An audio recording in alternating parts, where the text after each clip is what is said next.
Hello everyone, welcome to this session where we will explore the .NET Framework, .NET Core. Understanding this different .NET platform is very important for seeing how they have evolved and why .NET 8 is such an excitement advancement. By the end of this video, you will know the key difference, the benefit of each, and how they're gonna fit together for the bigger picture of application development. Let's start with the .NET Framework. Released by Microsoft in 2002, the .NET Framework was created to help developers build the application for Windows. It is an extensive, full-featured framework that includes library, runtime, and tools to build Windows application, web application with ASP.NET, and much more. The .NET Framework was designed for Windows platform, meaning apps built with the primary run on Windows. This was great for Windows application. As you know, and as you can imagine, this is limited to .NET ability to work across other operating systems like Mac OS or Linux. The .NET Framework relies on the CLR, which stands for Common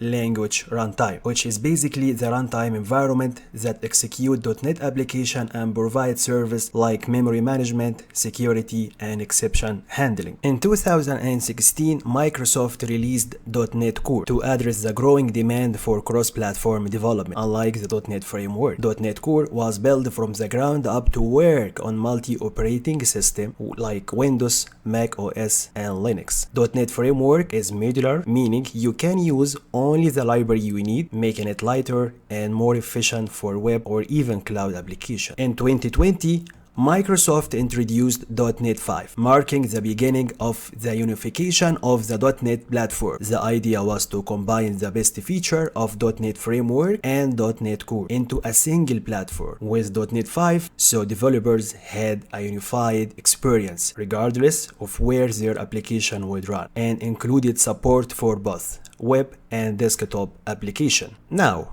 we arrive at .NET 8, the latest version of the .NET platform. .NET 8 built on the foundation of .NET 5, 6, and 7 and continue all the way to .NET 8. Microsoft's vision of a single unified platform with .NET 8, we get a robust, high optimized environment with cross-platform support, making it ideal for cloud, mobile, web, and desktop application. Next, why I have to choose .NET 8 if you want a flexible, powerful, and future-proof platform. Here is why I have to choose .NET 8. Starting from cross-platform, develop application for Windows, Mac OS, Linux, iOS. It's a high performance, a single framework that supports various types of application like desktop, web, mobile, and the cloud. Open source and community benefit from very big community and continuous update with contribution from developers around all the world. So, how .NET 8 and C#12 work together. One of the most exciting aspects of .NET 8 is synergy with C#12. With .NET 8, we can leverage the latest C# feature, which enhance productivity, make the code more readable,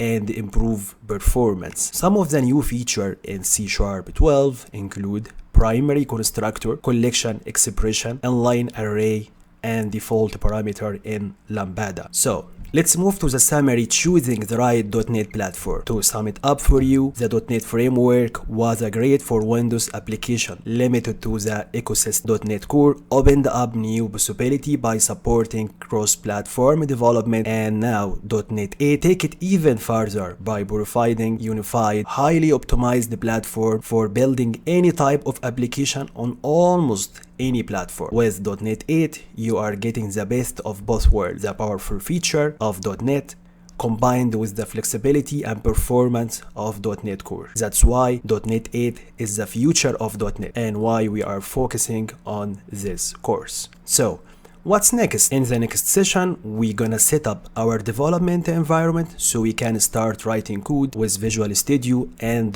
.NET 8. I will guide you through the installation and setup, making sure you are ready to start coding. Thank you for watching, and I look forward to seeing you in the next session.